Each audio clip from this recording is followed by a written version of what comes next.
গ্লিসারিনের প্রয়োজন হয় না, ওই মোমেন্টস গুলো এরকম হয়ে যায়, এতটাই ইমোশনাল বন্ডিং আমাদের সাথে আমাদের তৈরি হয়ে যায় ওই মঞ্চে দাঁড়িয়ে। যিনি এই শোটা হোস্ট করতেন তিনি হচ্ছেন একজন আইকন, একজন আইডল।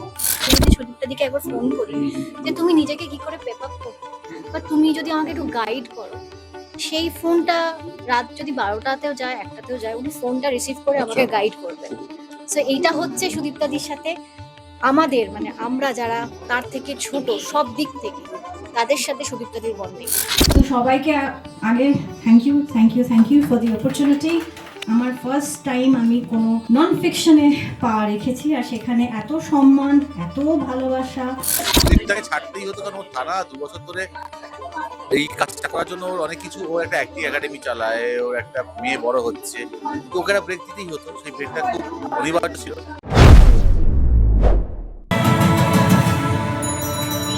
আর সেই স্বপ্ন পূরণের মঞ্চ, লাখ টাকার লক্ষ্মী লাভ।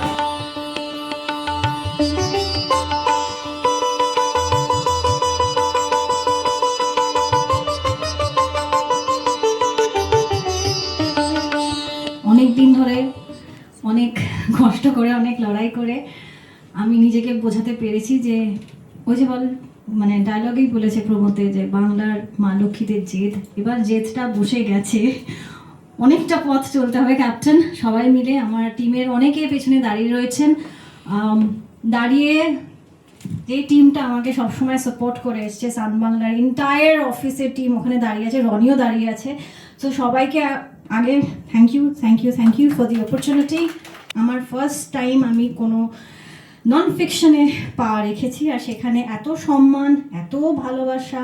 আমি এত বছর ধরে, প্রায় 20টা বছর ধরে শুধু অভিনয় করেছি, কিন্তু বিশ্বাস করুন যখন ওই মঞ্চটায় দাঁড়াই, যখন এই মানুষগুলো মা লক্ষ্মীদের সামনে দাঁড়ায়, নিজেকে না বড্ড ছোট মনে হয়, খুব প্রিভিলেজ মনে হয়। তারা যে লড়াইটা প্রতিনিয়ত চালিয়ে যাচ্ছেন, তাদের সামনে আমাদের এই লড়াইটা কিছুই নয়। আমি মানুষটা একটু ইন্ট্রোভার্ট ছিলাম, যখন আমি এই মঞ্চে দাঁড়ালাম, যখন এই মানুষগুলোর সাথে ইন্টারঅ্যাক্ট করতে শুরু করলাম, এখন মনে হচ্ছে আমারও বোধহয় আমাদের গোটা টিম সবসময় এই মানুষগুলোর পাশে সব সময় আছে। কিন্তু আমি কোথাও একটা টিভির পর্দায় যখন দেখতাম তখন না অতটা কানেক্ট করতে পারতাম না। এখন যখন মঞ্চে দাঁড়াই ওদের সামনে, 4জন মানুষ আমার সামনে দাঁড়িয়ে থাকেন, প্রতিনিয়ত তাদের সাথে ইন্টারাকশন হয়, বিভিন্ন ধরনের আলাপ আলোচনা হয়, আমরা মজা করি, হাসি ঠাট্টা করি, অনেক সময় আমরা হাউ হাউ করে কাঁদি। আমি শিওর পিসিআরেও অনেকের চোখ দিয়ে জল বেরোয়, সেটা সচরাচর আমরা দেখতে পারি না।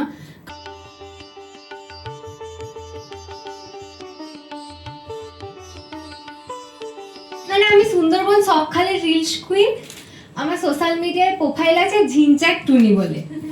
তো ওইভাবে খেলতে আসবো, আমাকে খেলতে নাও দিদি, মানে সিজন 1-এর একদম প্রথম এপিসোডে। তো দিদি তো খেলতে নিল না। তারপর সেখান থেকে যে আমি কুলু দেব, টুনি এবং টুনির দি সব একসাথে একই মঞ্চে সবার সাথে আছি। যেটা মানে বলার, টুনির দির জার্নিটা হচ্ছে, টুনির দি মানে যে মা লক্ষ্মীরা আসেন, সেই মা লক্ষ্মীদের ও আরেকটা লক্ষ্মী আর কি, মানে ওই একই সাথে ওদের সাথে ওরা যেরকম, মানে আমার এরকম অভিজ্ঞতা হয়েছে যে ওরা না মানে এমনভাবে জড়িয়ে ধরে, তখন ওদের ওই শরীরের স্পর্শ, ওদের ভালো লাগা বা ওদের ভয় করছে, ওদের গা হাত পা কাঁপছে, সেটা আমি এত কাছ থেকে উপলব্ধি করি, এত কাছ থেকে, যে ওদের ওই মানে ওদের প্রভাবটা আমি আমার নিজের জীবনেও বুঝতে পারি।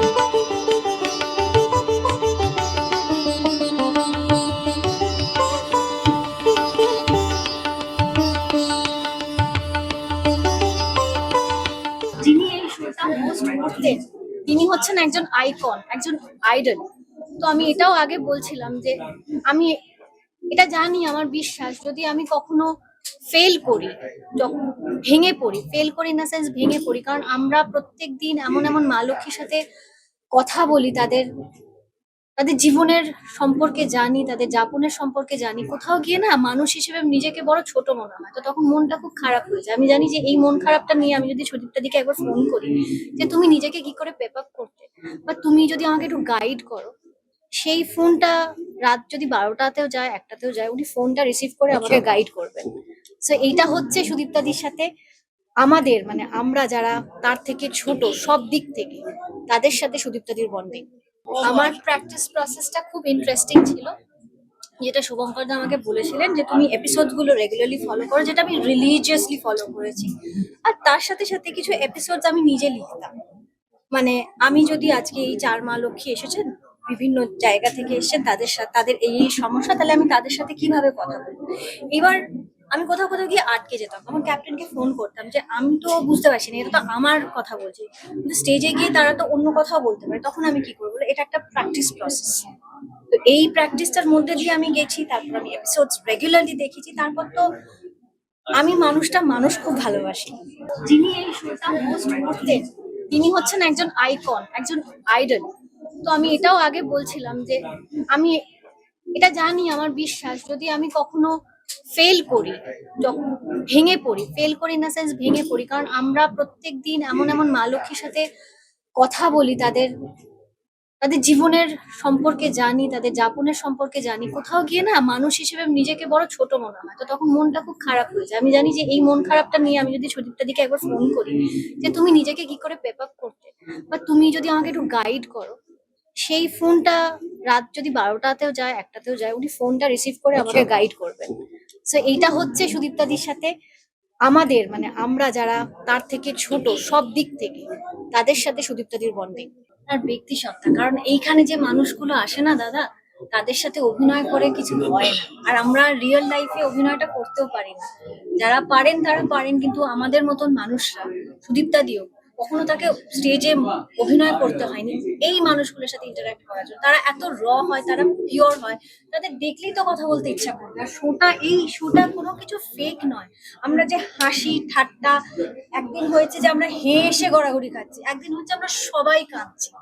গ্লিসারিনের প্রয়োজন হয় না, ওই মোমেন্টস গুলো এরকম হয়ে যায়, এতটাই ইমোশনাল বন্ডিং আমাদের সাথে আমাদের তৈরি হয়ে যায় ওই মঞ্চে দাঁড়িয়ে। ভাবে হন্ট করে। আমি রাত্রিরে বলছি না, আমি যখন বাড়ি ফিরে যাই আমার ছেলের সাথে, একটা ইনসিডেন্ট বলি, যখন মানে সে তার সন্তানকে হারিয়েছে, খুঁজে পাইনি। তো আমার মনে হয়েছিল আমিও একজন মা, মানে এই ঘটনাটা আমার সাথে ঘটলে আমি তো পাগল হয়ে যাবো। সেটা বাড়িতে গিয়ে আমি অনেকক্ষণ ধরে আমার মানে ছেলেকে ধরে জাস্ট ছিলাম। ও বুঝতে পারছে না, ও ছাড়াতে পারছে না আমাকে ওর কাছ থেকে। আমি ওকে বোঝাতেই পারছি না যে আমার ভেতরে তখন কি চলছে। 7 বছরের ছেলে, সে কি করে বুঝবে মা তাকে কেন এরকম জাস্ট হাতটা ধরে আমি বসেছিলাম। আমি বোঝাতেই পারছি না ভেতরে কি ঝড়টা চলছে। কারণ আমি ঠিক তার 3 ঘন্টা আগে বা 4 ঘন্টা আগে এমন এক মায়ের সাথে আলাপ করে এলাম যে এসছে খেলতে শুধুমাত্র যাতে তার ছেলে মেয়ে, যাকে বহু বছর আগে হারিয়েছে, প্রায় 15 বছর হয়ে গেছে। আমি জিজ্ঞেস করেছিলাম সেই মাকে যে তোমার কাছে কোনো ছবি আছে পুরনো? ছবি নেই। তাকে তার বর ছেড়ে দিয়ে চলে গেছে, মানে বাচ্চাদেরকে নিয়ে চলে গেছে। সে জানেও না বিহারে কোথায় গিয়ে বসে আছে, তার কোনো অ্যাড্রেস নেই, কিচ্ছু নেই। সে শুধু এই মঞ্চে এসছে যদি এই আশায়, লাখ টাকার নয়, যদি ছেলে মেয়েকে খুঁজে পায়। আমরা সেই বার্তাটাই দিয়েছি সেদিনকে টেলিভিশনের পর্দায়, যে আমরা চাইছি, আমি একজন মা হিসেবে চাইছি যে যদি কেউ এই মায়ের ছেলে মেয়েকে খুঁজে দেয়, কি হবে কেউ জানে না। এই মঞ্চটা এইরকম। সুদীপটাকে ছাড়তেই হতো, কারণ ওর টানা 2 বছর ধরে এই কাজটা করার জন্য ওর অনেক কিছু, ওর একটা অ্যাক্টিং একাডেমি চালায়, ওর একটা মেয়ে বড় হচ্ছে, তো ওকে একটা ব্রেক দিতেই হতো। সেই ব্রেকটা খুব অনিবার্য ছিল। তো যেই কারণে সেই ব্রেকটার জন্যই আমাকে একটা নতুন চ্যানেল তো বলেইছে যে শোটা কন্টিনিউ করতেই হবে, কিছু করার নেই। তো সেই জন্য আমাকে এটা করতেই হতো। এখানে কোনো অপশন, রিস্ক, ভয়, আনন্দ কিছুই নেই, এটা করতে হতো, তাই করেছি। যখন নতুন মুখ খোঁজা হচ্ছিল তখন সান বাংলার কর্তৃপক্ষ আমাকে জানায় যে ওদের চ্যানেলে পায়েল বেশ কিছু ভালো কাজ করেছে, সান বাংলার দর্শকেরা পায়েলকে খুব পছন্দ করে। তো আমাদের একটা নতুন মুখ দরকার ছিল, আমাদের শোটা সান বাংলাতেই সম্প্রচারিত হবে, সুতরাং সান বাংলার ফ্যামিলিয়ার ফেস, যাকে সান বাংলার দর্শক পছন্দ করে, সেরকম কোনো মুখ হলে আমাদের জন্য সেটা ভালো।